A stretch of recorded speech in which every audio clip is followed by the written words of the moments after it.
అర్థాలని చక్కగా అందరికీ తెలియచెప్పేవారు అయి ఉండాలి. ఆచినోతి హి శాస్త్రార్థాన్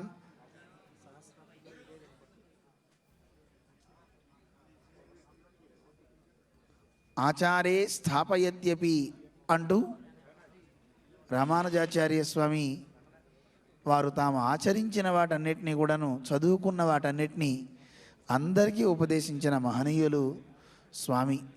స్వయం ఆచరతే యస్మాత్ తస్మాత్ ఆచార్య ఉచ్యతే.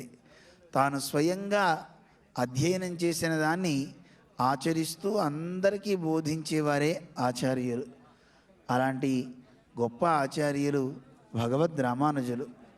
తాము చదువుకున్న విద్య అందరికీ అందాలి అని ఒక గొప్ప భావన కలిగిన మహనీయులు. మన జీఆర్ స్వామి వారు ఎప్పుడూ చెప్తూ ఉంటారు, లోకంలో ధనం బాగా కలిగిన వ్యక్తి ఆ ధనం లేని వారికి అది ఉపకరించడానికి ఉపయోగపడాలట. విద్య బాగా కలిగిన వ్యక్తి విద్య లేని వ్యక్తులకి తన విద్య అందేలాగా ఉపకరించాలి. ప్రకాశించే సూర్యభగవానుడు తన కాంతిని తన దగ్గరే పెట్టుకోకుండా లోకానికి అంతటికీ పంచుతాడట. అందువల్ల సూర్యునికి ఒక గొప్ప వైభవం. ప్రతి వ్యక్తి 2 చేతులు ఎత్తి నమస్కరిస్తాడు సూర్యుణ్ణి. కారణం, తన కాంతితో లోకాన్ని మొత్తాన్ని ప్రకాశింపచేస్తున్నాడు. అలాగే ఆచార్యుడు కూడా తనకున్నటువంటి జ్ఞానాన్ని అందరికీ అందించి అందరిలో ఉన్న చీకట్లని పారద్రోలి లోకాన్ని ప్రకాశింపచేస్తారు గనక గురువు కూడా లోకమంతా దాసోహం అంటుంది. అలాంటి జగదాచార్యులు భగవద్ రామానుజులు మనకి ఆవిష్కరించబోతున్నారు. 216 అడుగులు కలిగిన మూర్తి స్వామి రామానుజులు. 1000 సంవత్సరాలైనా ఇప్పటికీ ఆ మహనీయులు మనకి సాక్షాత్కరిస్తూనే ఉన్నారు వారి యొక్క దివ్య దేహం. అలాంటి రామానుజాచార్య స్వామి వారి ఆవిష్కరణలో భాగంగా విశ్వశాంతి కోసం 1035 కుండాలతో శ్రీ లక్ష్మీనారాయణ మహాక్రతువు జరుగుతోంది. సేవిద్దాం. జై శ్రీమన్నారాయణ.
जैसे 1000 वर्ष पहले प्रासंगिक और समीचीन थे, वैसे ही आज हैं।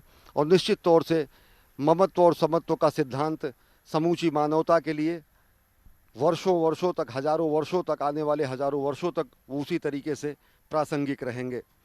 इस समय प्रधानमंत्री नरेंद्र मोदी पहुँचे हैं इस प्रतिमा का अनावरण करने के बाद, और यहाँ पर एक 3D लेजर शो का आयोजन किया गया है। उसे प्रधानमंत्री उसका अवलोकन करेंगे।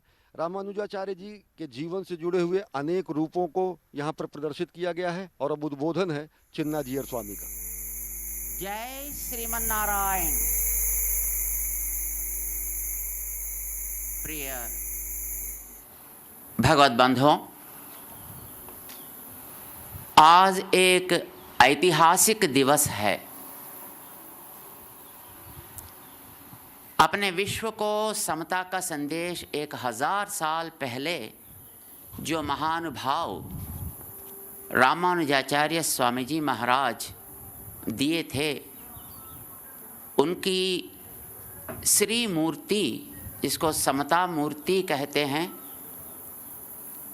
और उसी मूर्ति का अनावरण कार्यक्रम करने के लिए मान्य महोदय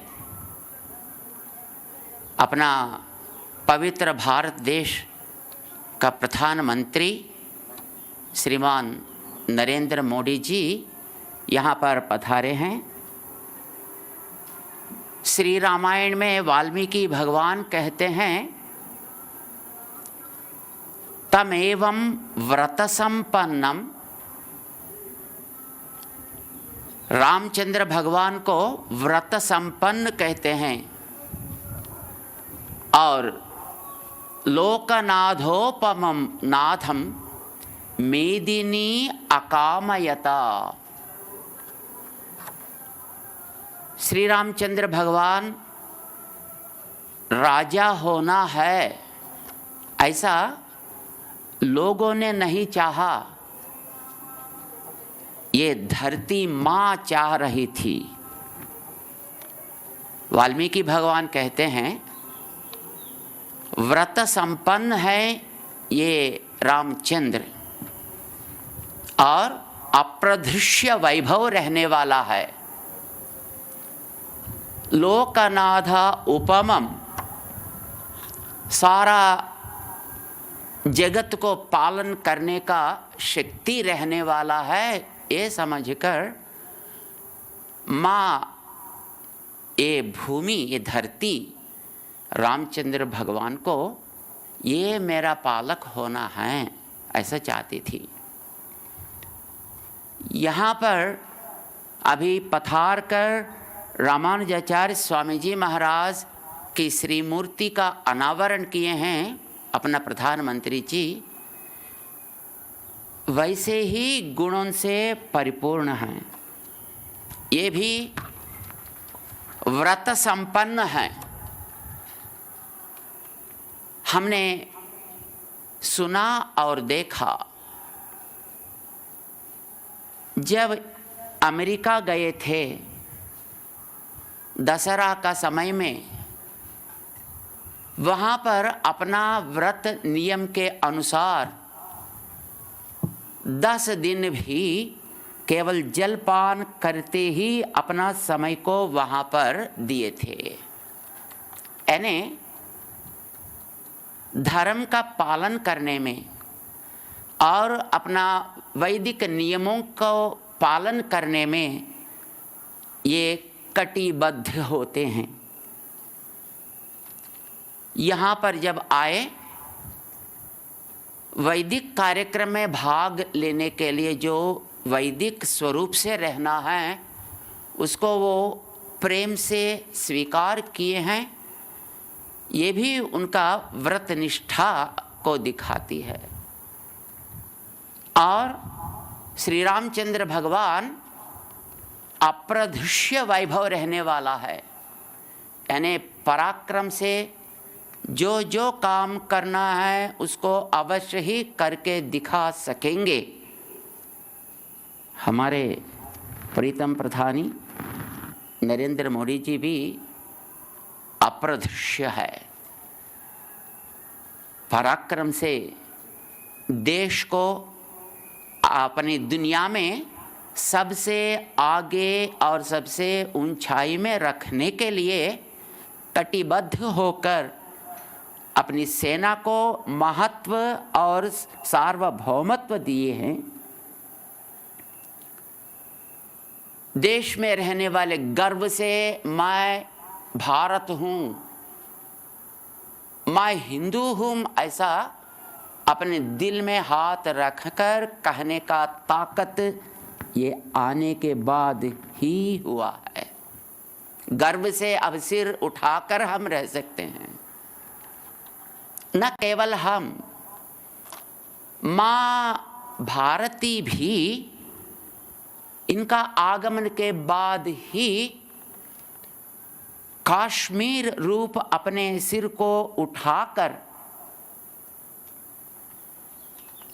मुस्कुराते दर्शन दे रही है। ये इनका अप्रदृश्य शक्ति को दिखाता है। संसार में अपने देश में रहने वाले हर प्रकार की जनता, चाहे वो कोई भी हो, वो सब मिलकर सबके साथ और सबका विकास की नारा से ये देश को आगे बढ़ा रहे हैं। जैसे रामचंद्र भगवान सबको एक कुटुंब बनाकर अपना स्थान को इतिहास में शाश्वत रखे हैं। श्रीमान माननीय मोदी जी भी वैसे ही गुणों से पूर्ण रहते हुए अपना भारत का महत्व को दुनिया में सिर झुकाकर, सिर उठाकर रहने के लिए जो भी करना है वो सब करके दिखा रहे हैं। और उनके अलावा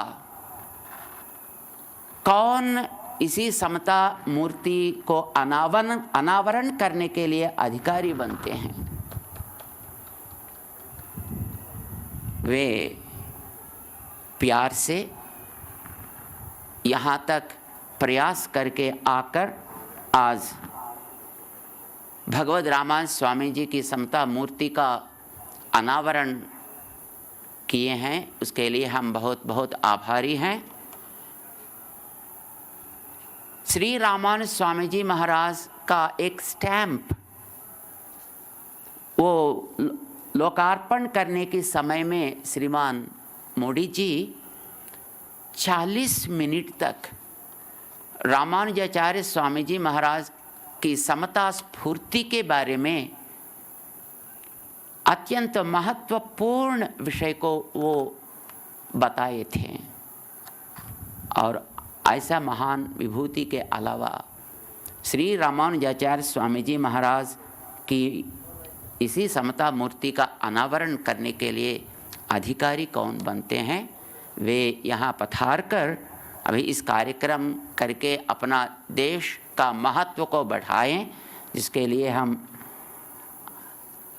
उनके स्वागत समर्पण करते हुए इस सु अवसर पर यहाँ पर पधारे सो हमारे केंद्र मंत्री श्रीमान किशन रेड्डी जी को आह्वान करेंगे। इस सु अवसर पर 2 शब्द आप इस स्वागत समर्पण के रूप में अर्पण करें। श्रीमान किशन रेड्डी जी।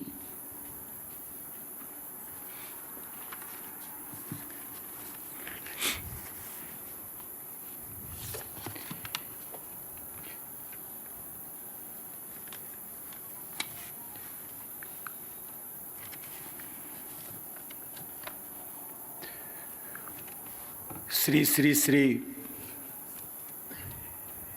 त्रिदंडी చిన్నసియర్ స్వామీజీ పాదపద్మాలకు నమస్కరిస్తూ ఈ యొక్క పూజా కార్యక్రమంలో రామానుజ స్వామి యొక్క విగ్రహ ఆవిష్కరణకు వచ్చినటువంటి గౌరవనీయులు భారత ప్రధానమంత్రి శ్రీ మాననీయ నరేంద్ర మోడీజీ, రాష్ట్ర గవర్నర్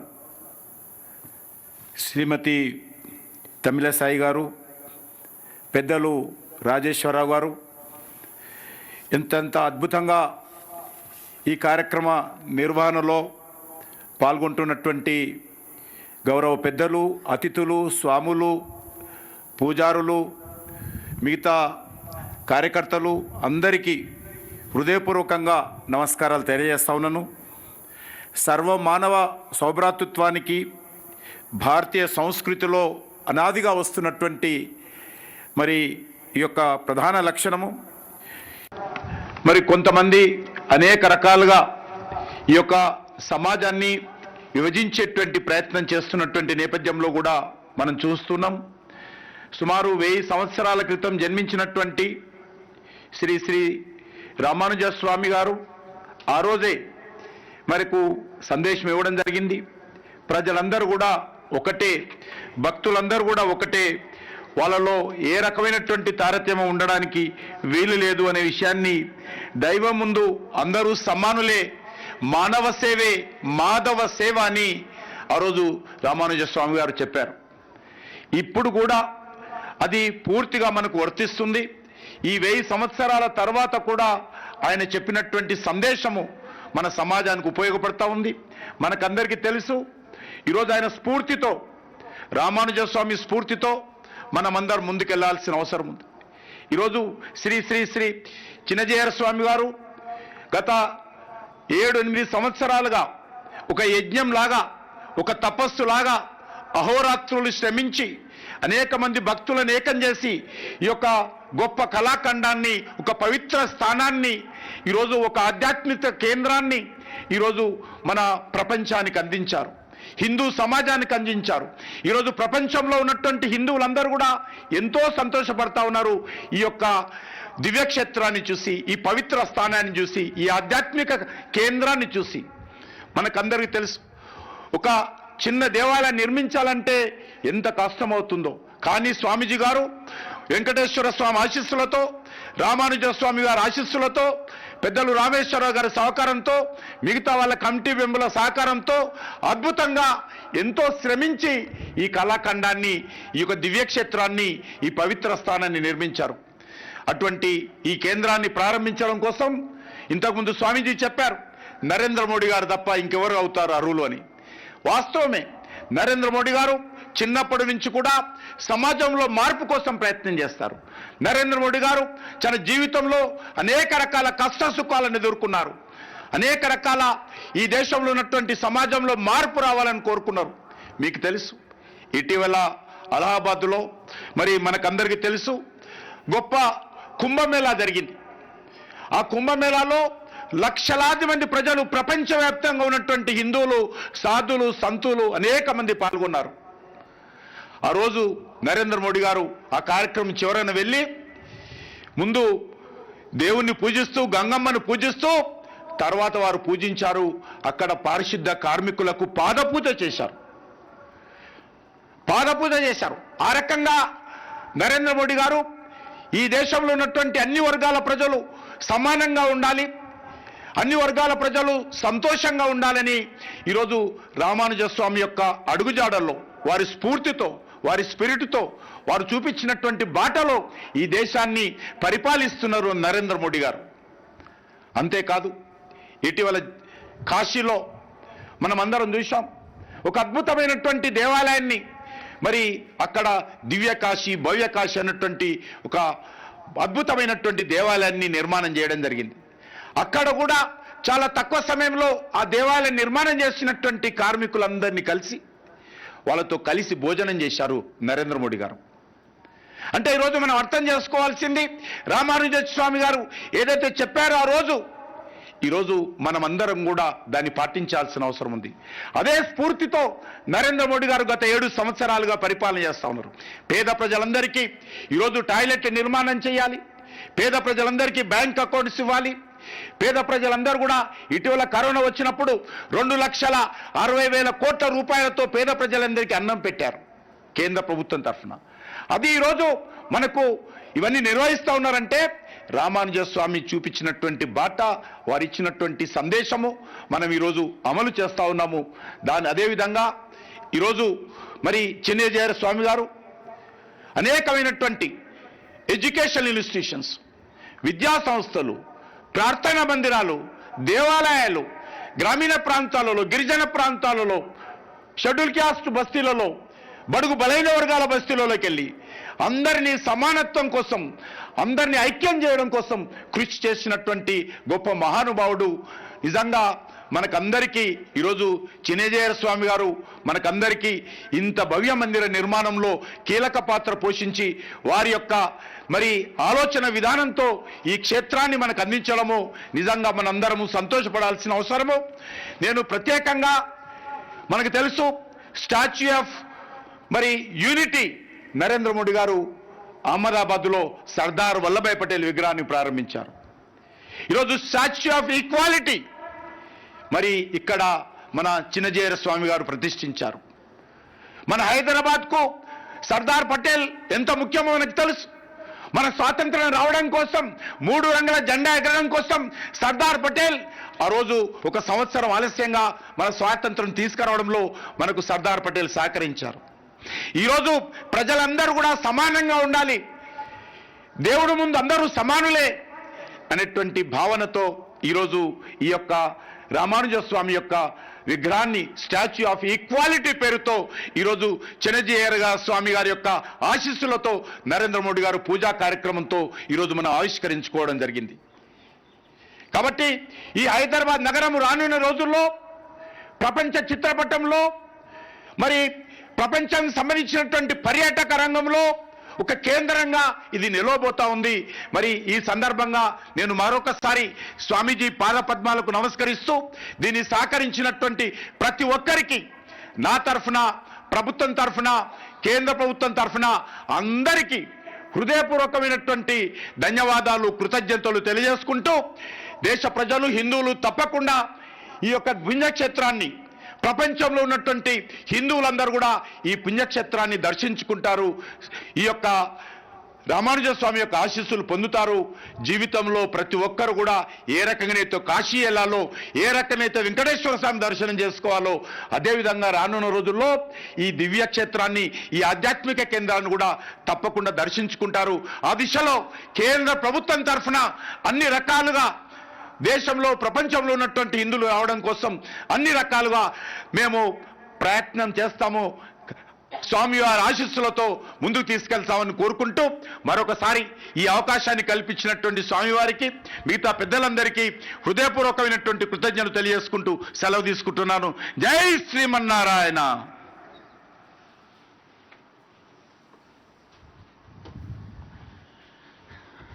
जय श्रीमन नारायण श्रीमान किशन रेड्डी साहब, अपना राष्ट्र का प्रथम महिला गवर्नर श्रीमती तमिलिसाई जी यहाँ इस कार्यक्रम का सहभागी बनकर अपने साथ यहाँ पर विराज रहे हैं। उनको भी हम स्वागत समर्पण करते हुए हमारे प्रीतम प्रधानी श्रीमान नरेंद्र मोदी जी से हम अनुरोध करेंगे, इस समता मूर्ति का अनावरण सुअवसर पर वे समाज को और दुनिया को संबोधित करें और प्रेरणा दें।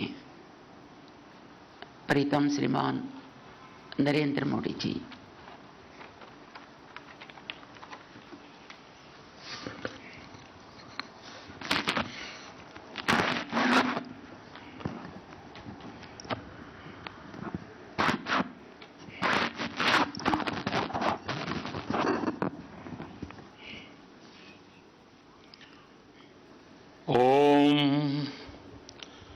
असमत् गुरुभ्यो नमः। ओम श्रीमते रामानुजाय नमः। कार्यक्रम में हमारे साथ उपस्थित तेलंगाना की राज्यपाल डॉक्टर तमिलसाई जी, पूज्य श्री जीयर स्वामी जी, केंद्रीय मंत्रिमंडल के मेरे सहयोगी श्री जी कृष्ण रेड्डी जी, श्रीमान डॉक्टर रामेश्वर राव जी, भागवत विभूतियों से संपन्न सभी पूज्य संतगण, देवी और सज्जनों, आज मां सरस्वती की आराधना के पावन पर्व वसंत पंचमी का शुभ अवसर है। मां शारदा की विशेष कृपा अवतार श्री रामानुजाचार्य जी की प्रतिमा इस अवसर पर स्थापित हो रही है। मैं आप सभी को वसंत पंचमी की भी शुभकामनाएं देता हूं। मैं मां सरस्वती से ये प्रार्थना करता हूं कि जगतगुरु रामानुजाचार्य जी का ज्ञान विश्व का पथ प्रदर्शन करे। साथियों, हमारे यहां कहा गया है, ध्यान मूलम गुरु मूर्ति, ध्यान मूलम गुरु मूर्ति, अर्थात हमारे गुरु की मूर्ति ही हमारे ध्यान का केंद्र है, क्योंकि गुरु के माध्यम से ही हमारे लिए ज्ञान प्रकट होता है। जो अबोध है हमें उसका बोध होता है। अप्रकट को प्रकट करने की ये प्रेरणा, सूक्ष्म को भी साकार करने का ये संकल्प, यही भारत की परंपरा रही है। हमने हमेशा उन मूल्यों और विचारों को आकार दिया है जो युगों युगों तक मानवता को दिशा दिखा सके।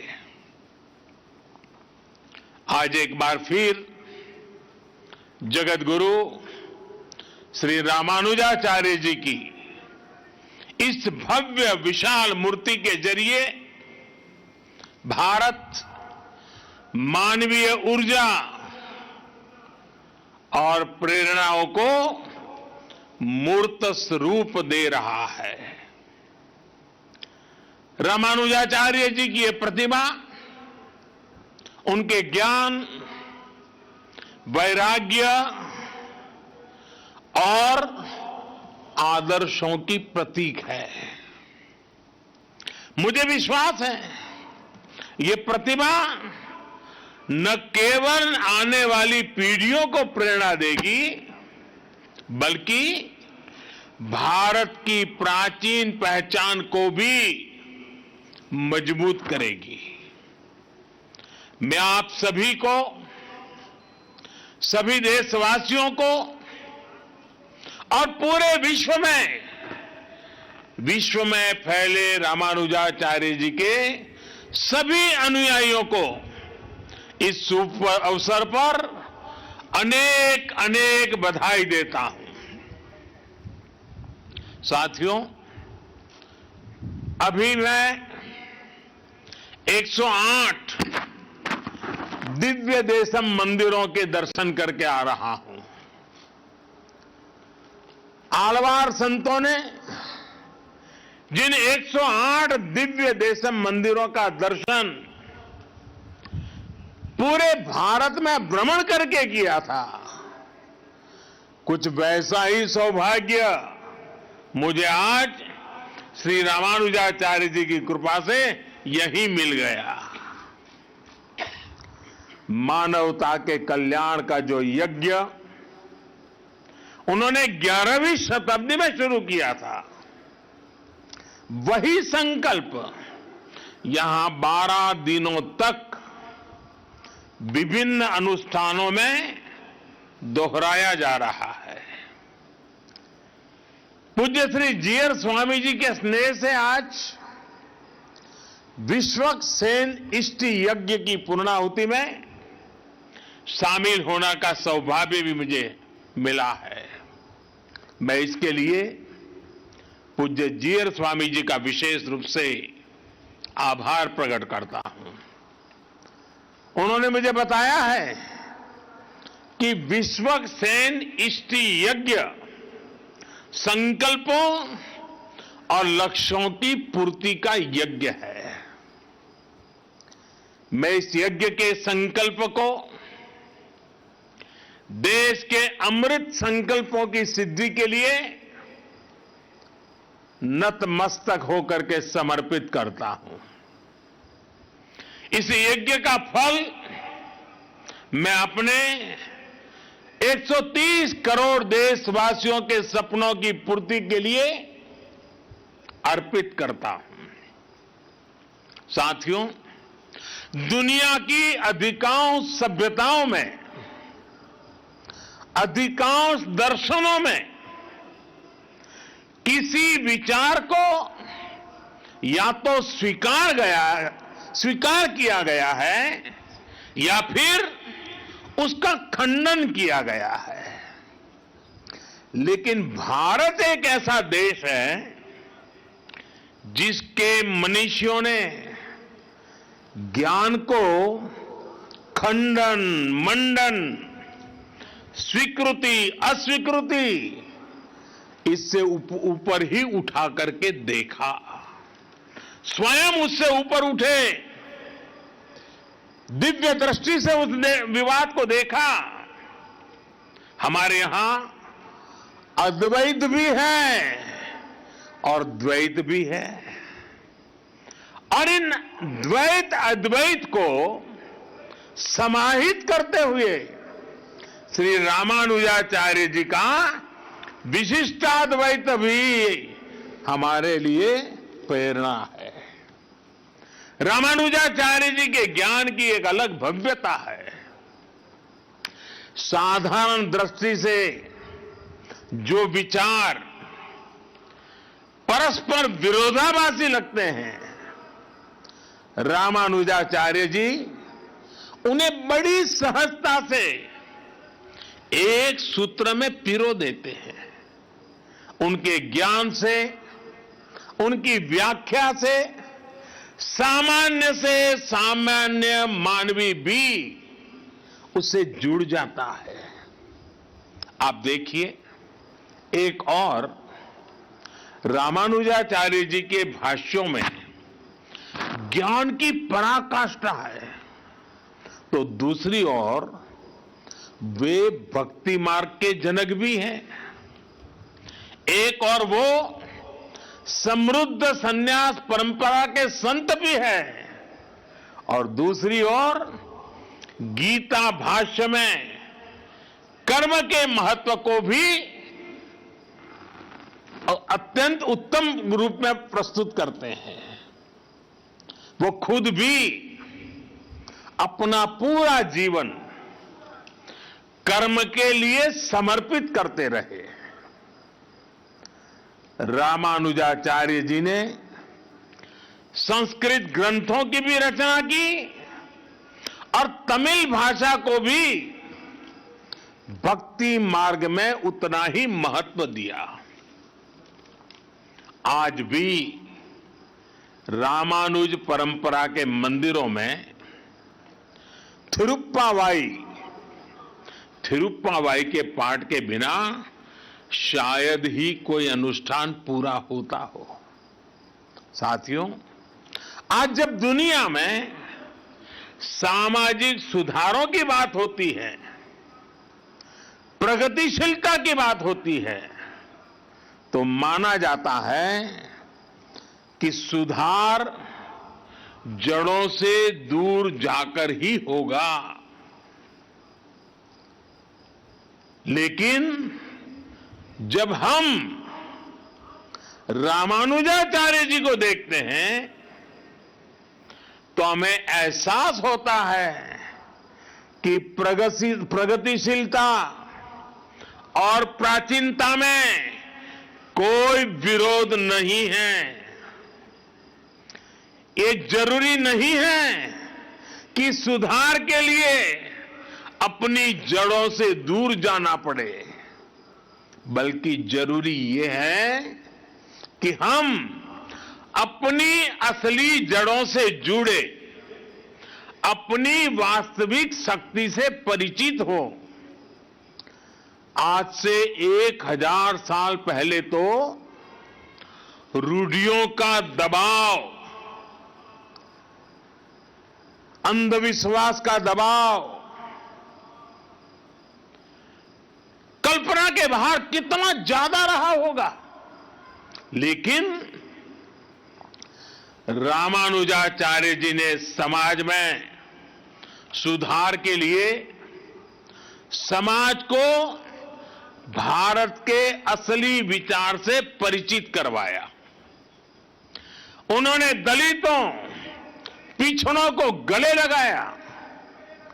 उस समय जिन जातियों को लेकर कुछ और भावना थी, उन जातियों को उन्होंने विशेष सम्मान दिया। यादवगिरी पर उन्होंने नारायण मंदिर बनवाया, जिसमें दलितों को दर्शन पूजन का अधिकार दिया। रामानुजाचार्य जी ने बताया कि धर्म कहता है न जाति ही कारणम लोके गुणाः कल्याण हेतव। अर्थात संसार में जाति से नहीं, गुणों से कल्याण होता है। रामानुजाचार्य जी के गुरु श्री महापूर्ण जी ने एक बार दूसरी जाति के अपने एक मित्र का अंतिम संस्कार किया था। उस समय रामानुजाचार्य जी ने लोगों को भगवान श्री राम की याद दिलाई थी। उन्होंने कहा कि अगर भगवान राम अपने हाथों से जटायु का अंतिम संस्कार कर सकते हैं, तो फिर भेदभाव वाली सोच का आधार धर्म कैसे हो सकता है। ये अपने आप में बहुत बड़ा संदेश है। साथियों, हमारी संस्कृति की ये विशेषता रही है कि सुधार के लिए हमारे समाज के भीतर से ही लोग निकलते हैं। युगों से देखते आइए, समाज में जब भी कुछ बुराई के तत्व फैलने लगते हैं, कोई न कोई महापुरुष हमारी ही बीच में से पैदा होता है। और ये हजारों वर्षों का अनुभव है कि ऐसे सुधारकों को हमेशा उनके कालखंड में शायद स्वीकृति मिली हो या न मिली हो, चुनौतियां रही हो या न रही हो, संकट झेलने पड़े हो या न पड़े हो, विरोध भी सहना पड़ा हो, लेकिन उस विचार में, उस तत्व में उतनी ताकत रहती थी, उनका कन्विक्शन इतना जबरदस्त होता था कि वो समाज की बुराइयों के खिलाफ लड़ने के लिए अपनी पूरी शक्ति लगा देते थे। लेकिन जब समाज इसे समझ पाता है, तो जिसका कभी विरोध होता है उसको स्वीकृति भी उतनी तेजी से मिलती है, सम्मान और आदर भी उतना ही मिलता है। ये इस बात का सबूत है कि बुराइयों के पक्ष में, कुरीतियों के पक्ष में अंधविश्वास के पक्ष में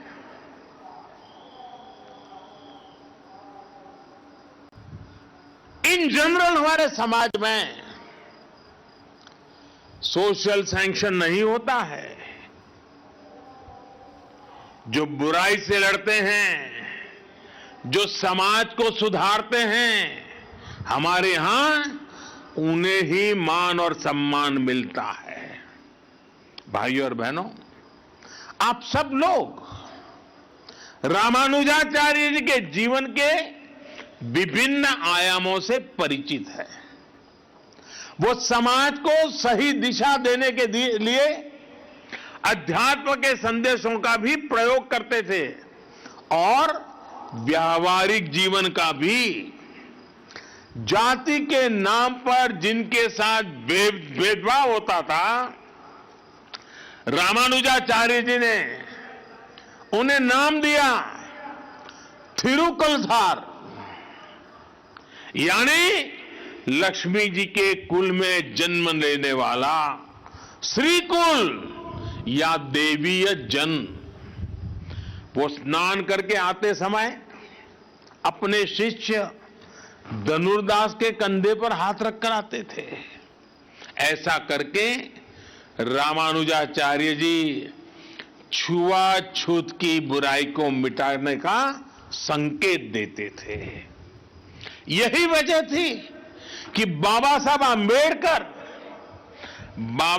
आंबेडकर जैसे समानता के आधुनिक नायक भी रामानुजाचार्य जी की भरपूर प्रशंसा करते थे और समाज को भी कहते थे कि अगर सीखना है तो रामानुजाचार्य जी की शिक्षा से सीखो। और इसलिए आज रामानुजाचार्य जी की विशाल मूर्ति स्टैच्यू ऑफ इक्वालिटी, इसके रूप में समानता का संदेश दे रही है। इसी संदेश को लेकर आज देश सबका साथ, सबका विकास, सबका विश्वास और सबका प्रयास के मंत्र के साथ अपने नए भविष्य की नींव रख रहा है। विकास हो, सबका हो, बिना भेदभाव हो। सामाजिक न्याय सबको मिले, बिना भेदभाव मिले। जिन्हें सदियों तक प्रताड़ित किया गया, वो पूरी गरिमा के साथ विकास के भागीदार बने। इसके लिए आज का बदलता हुआ भारत एकजुट प्रयास कर रहा है। आज सरकार जो योजनाएं चला रही है, उनका बहुत बड़ा लाभ हमारे दलित पिछड़े भाई बहनों को हो रहा है।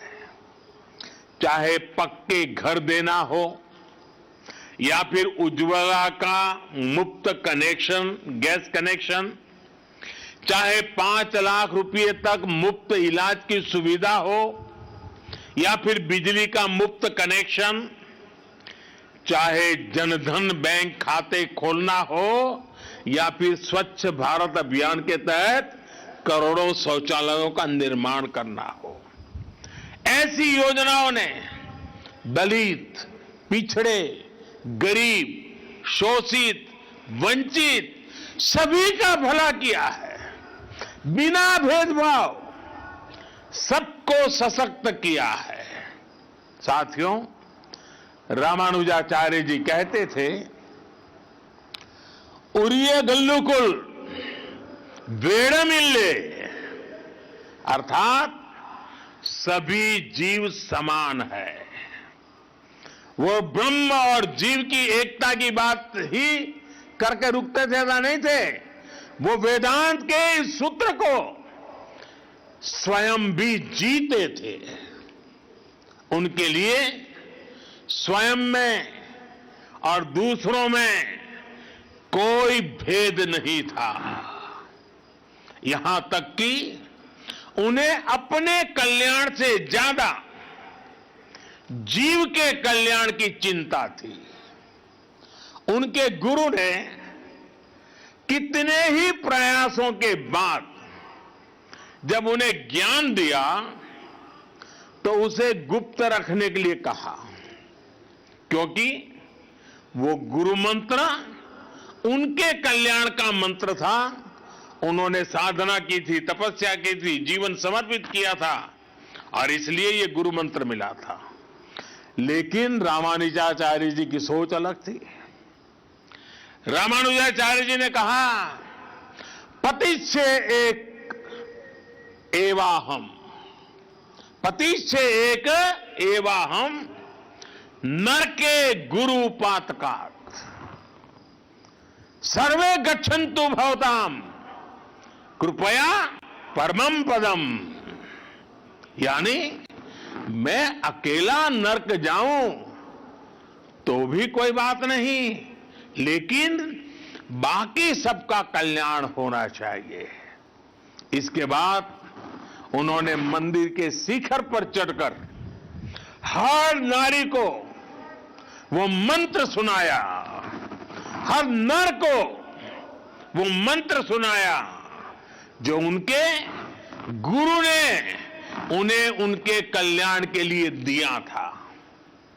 समानता का ऐसा अमृत रामानुजाचार्य जी जैसा कोई महापुरुष ही निकाल सकता था, जिसने वेद वेदांत का वास्तविक दर्शन किया हो। साथियों, रामानुजाचार्य जी भारत की एकता, भारत की अखंडता का भी एक प्रदीप्त प्रेरणा है। उनका जन्म दक्षिण में हुआ, लेकिन उनका प्रभाव दक्षिण से उत्तर और पूरब से पश्चिम तक पूरे भारत पर है। अन्नामाचार्य जी ने तेलुगु में उनकी प्रशंसा की है। कनकदास जी ने कन्नड़ भाषा में रामानुजाचार्य जी की महिमा गाई है।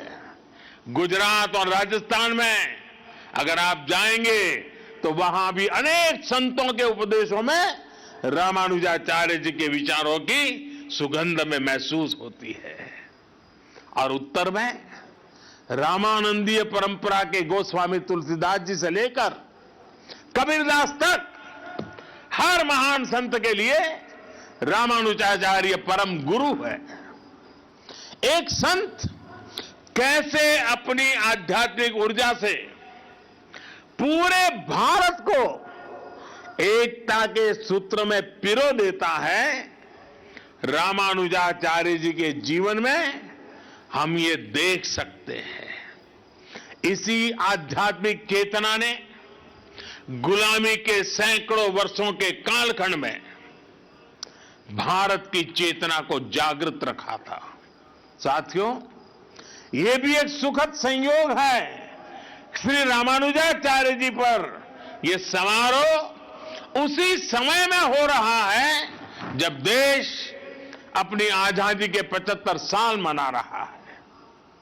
आजादी के अमृत महोत्सव में हम स्वाधीनता संग्राम के इतिहास को याद कर रहे हैं। आज देश अपने स्वाधीनता सेनानियों को कृतज्ञ श्रद्धांजलि दे रहा है। अपने इतिहास से हम अपने भविष्य के लिए प्रेरणा ले रहे हैं, ऊर्जा ले रहे हैं। इसलिए अमृत महोत्सव का यह आयोजन आजादी की लड़ाई के साथ साथ हजारों सालों की भारत की विरासत को भी समेटे हुए हैं। हम जानते हैं भारत का स्वाधीनता संग्राम केवल अपनी सत्ता और अपने अधिकारों की लड़ाई भर नहीं था। इस लड़ाई में एक तरफ अपनी वैश्विक मानसिकता थी तो दूसरी तरफ जी और जीने दो का विचार था।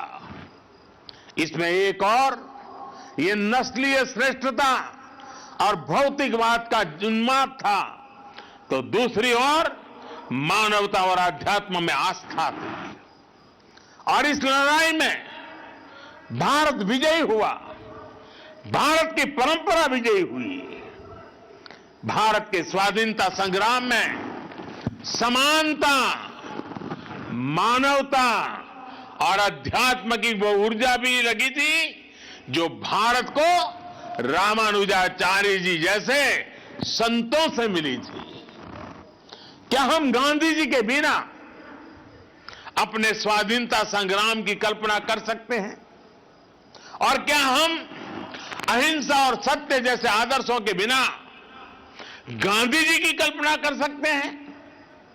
आज भी गांधी जी का नाम आते ही वैष्णवजन तो तेने रे कहिए, ये धुन हमारे अंतर मन में बजने लगती है। इसके रचयिता नरसिंह मेहता जी रामानुजाचार्य जी की भक्ति परंपरा के ही महान संत थे। इसलिए हमारी आजादी की लड़ाई को जिस तरह हमारी आध्यात्मिक चेतना ऊर्जा दे रही थी, वही ऊर्जा आजादी के 75 साल में हमारे अमृत संकल्पों को भी मिलनी चाहिए। और आज जब मैं भाग्यनगर में हूं, हैदराबाद में हूं, तो सरदार पटेल जी का विशेष उल्लेख जरूर करूंगा। वैसे किशन रेड्डी जी ने अपने वक्तव्य में बड़ा विस्तार से उसके लिए कहा। भाग्यनगर का कौन ऐसा भाग्यशाली होगा, कौन ऐसा हैदराबादी होगा जो सरदार पटेल की दीर्घ दृष्टि, सरदार पटेल का सामर्थ्य और हैदराबाद के आन बान शान के लिए सरदार साहब की कूटनीति को न जानता हो। आज देश में एक और सरदार साहब की स्टैच्यू ऑफ यूनिटी, एकता की शपथ दोहरा रही है, तो रामानुजाचार्य जी की स्टैच्यू ऑफ इक्वालिटी समानता का संदेश दे रही है। यही एक राष्ट्र के रूप में भारत की चीर पुरातन विशेषता है। हमारी एकता सत्ता या शक्ति की बुनियाद पर नहीं खड़ी होती। हमारी एकता समानता और समादर इस सूत्र से सृजित होती है। और साथियों, आज जब मैं तेलंगाना में हूं तो इस बात का जिक्र भी जरूर करूंगा कि कैसे तेलुगु कल्चर ने भारत की विविधता को सशक्त किया है। तेलुगु कल्चर की जड़ों का विस्तार सदियों में फैला हुआ है। अनेक महान राजा रानियां इसके ध्वजवाहक रहे हैं। सातवाहन हो, काकातिया हो या विजयनगर साम्राज्य, सभी ने तेलुगु संस्कृति की पताका को बुलंद किया। महान कवियों ने तेलुगु संस्कृति को समृद्ध किया है। पिछले वर्ष ही तेलंगाना में स्थित 13वीं शताब्दी के काकातिया रुद्रेश्वर रामाप्पा मंदिर को यूनेस्को विश्व धरोहर स्थल घोषित किया गया है। वर्ल्ड टूरिज्म ऑर्गेनाइजेशन ने पोचमपल्ली को भी भारत के सबसे बेहतरीन टूरिज्म विलेज का दर्जा दिया है। पोचमपल्ली की महिलाओं का हुनर पोचमपल्ली साड़ियां के रूप में विश्व विख्यात है। ये वो संस्कृति है जिसने हमें हमेशा सद्भाव, भाईचारा और नारी शक्ति का सम्मान करना सिखाया है। तेलुगु संस्कृति की इस गौरवशाली परंपरा को आज तेलुगु फिल्म इंडस्ट्री भी पूरे आन बान शान से आगे बढ़ा रही है। तेलुगु सिनेमा का दायरा सिर्फ उतना ही नहीं है जहां तेलुगु बोली जाती है, इसका विस्तार पूरे विश्व में है। सिल्वर स्क्रीन से लेकर ओटीटी प्लेटफॉर्म्स तक इस क्रिएटिविटी की चर्चा छाई हुई है। भारत के बाहर भी खूब प्रशंसा हो रही है। तेलुगु भाषी लोगों का अपनी कला और अपनी संस्कृति के प्रति ये समर्पण सभी के लिए प्रेरणा समान है। साथियों, आजादी के 75वें वर्ष में इस अमृत काल में श्री रामानुजाचार्य जी की ये प्रतिमा प्रत्येक देशवासी को निरंतर प्रेरित करेगी। मुझे पूरा भरोसा है आजादी के अमृत काल में हम उन कुरीतियों को भी पूरी तरह समाप्त कर पाएंगे जिन्हें खत्म करने के लिए श्री रामानुजाचार्य जी ने समाज को जागृत किया था। इसी भाव के साथ पूज्य स्वामी जी का आदर पूर्वक धन्यवाद करते हुए इस पवित्र अवसर में हिस्सेदार बनने के लिए आपने मुझे अवसर दिया।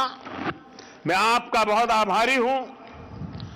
विश्व भर में फैले हुए प्रभु रामानुजाचार्य जी के विचारों से प्रभावित प्रेरित हर किसी को मैं अनेक अनेक शुभकामनाएं देता हूं। मेरी वाणी को विराम देता हूं। आप सबका बहुत बहुत धन्यवाद।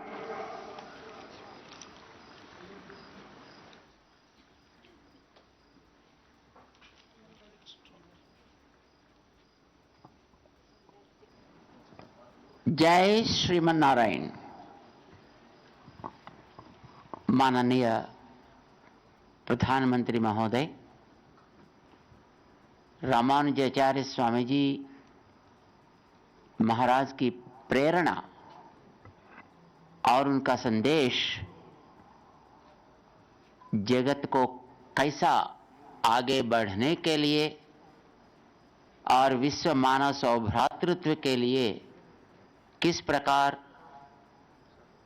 रास्ता खुले हैं, इसके बारे में आपका ये संदेश बहुत ही प्रेरणात्मक है और सबको मार्गदर्शक भी है, जिसके लिए हम ये सहस्राब्दी महोत्सव समिति के द्वारा बहुत बहुत आभार प्रकट करते हैं।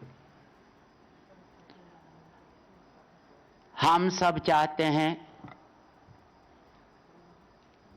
जैसे आप अपना धर्म का और भारत का गौरव को विश्वव्याप्त किए थे और कर भी रहे हैं और आगे भी करेंगे, वैसे ही इस समता संदेश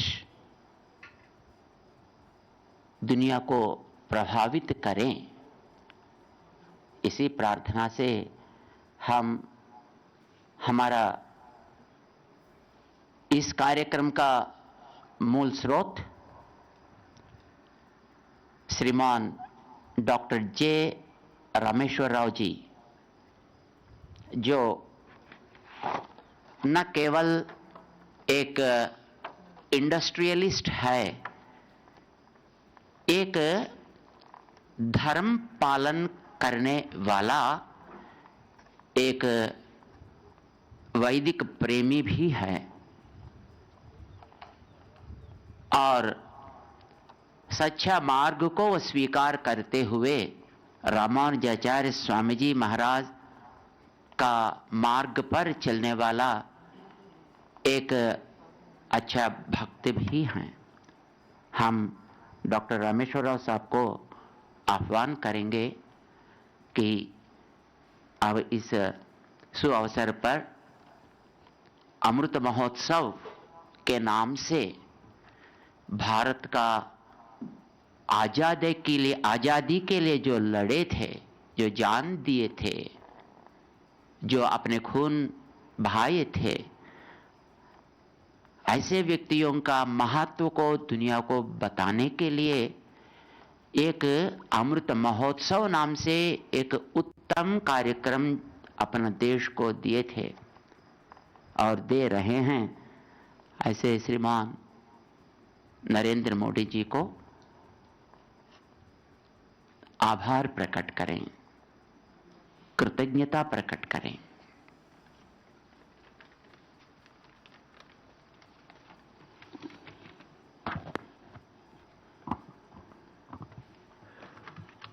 Jai Sriman Narayana, Srimate Ramanujaya Namaha. On behalf of Lord Ramanujacharya Sahasra of the committee, I take this opportunity to thank our beloved Prime Minister Sri Narendra Modi ji and Sri Tridandi Sriman Narayana Ramanuja Chinnajiyar Swami ji and Honorable Governor of Telangana Dr. Tamil Sai Soundararajan ji and Honorable Union Minister Sri G. Kishan Reddy Garu for gracing this divine event. Lord Ramanujacharya strived hard throughout his life against all odds of bringing up the spirit of equality among the humankind. And his philosophy and way of life is the best way forward for the society today. It is a great fate and a fitting tribute to establish the statue of Lord Ramanujacharya. I am blessed to get an opportunity to participate in this great work as one of the firm believers of Lord Ramanujacharya. With the inauguration of the statue of Lord Ramanujacharya and dedication of Sri Sahasrabdi project to the nation by our beloved Prime Minister Sri Narendra Modi ji today, the spiritual path shown by Lord Ramanujacharya will spread throughout the world. I once again thank you, our beloved Prime Minister Sri Narendra Modi ji and all other dignitaries for their valuable participation. And I also thank support of the state government and central government and media and everybody, all the participants. Thank you one and all. Jai Sriman Narayana.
Varun close चलना close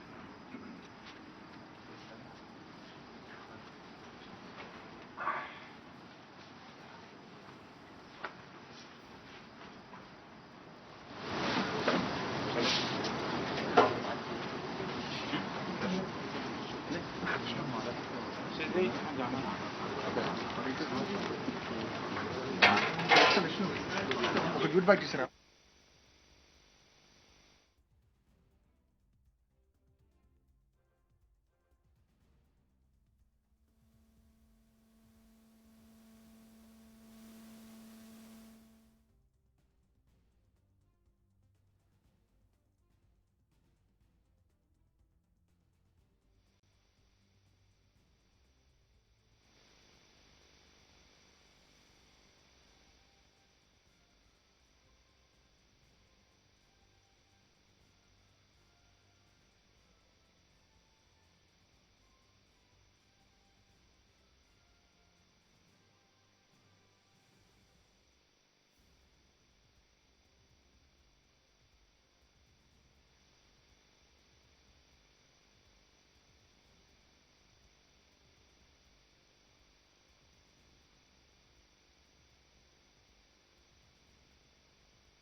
రామానుజాచార్యుల విగ్రహం జ్ఞానం, ధ్యానానికి ప్రతీకని ప్రధాని నరేంద్ర మోడీ వ్యాఖ్యానించారు.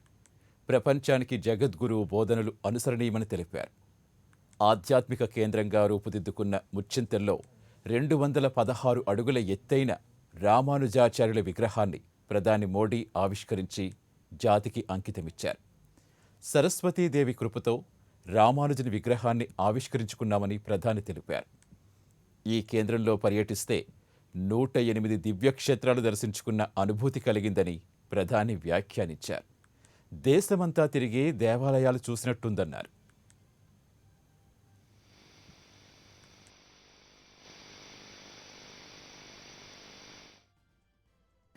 రామానుజాచార్యుల బోధనలు ప్రపంచానికి దారి చూపిస్తాయని ప్రధాని తెలిపారు. విశ్వక్షేనేష్ట యజ్ఞఫలం 130 కోట్ల ప్రజలకు అందాలని ఆకాంక్షించారు.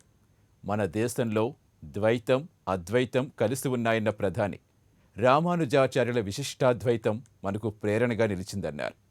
రామానుజాచార్యులు అంధవిశ్వాసాలు పారదోలారని, భక్తికి కులం, జాతి లేదని రామానుజాచార్యులు చాటి చెప్పారంటూ మోడీ వ్యాఖ్యానించారు.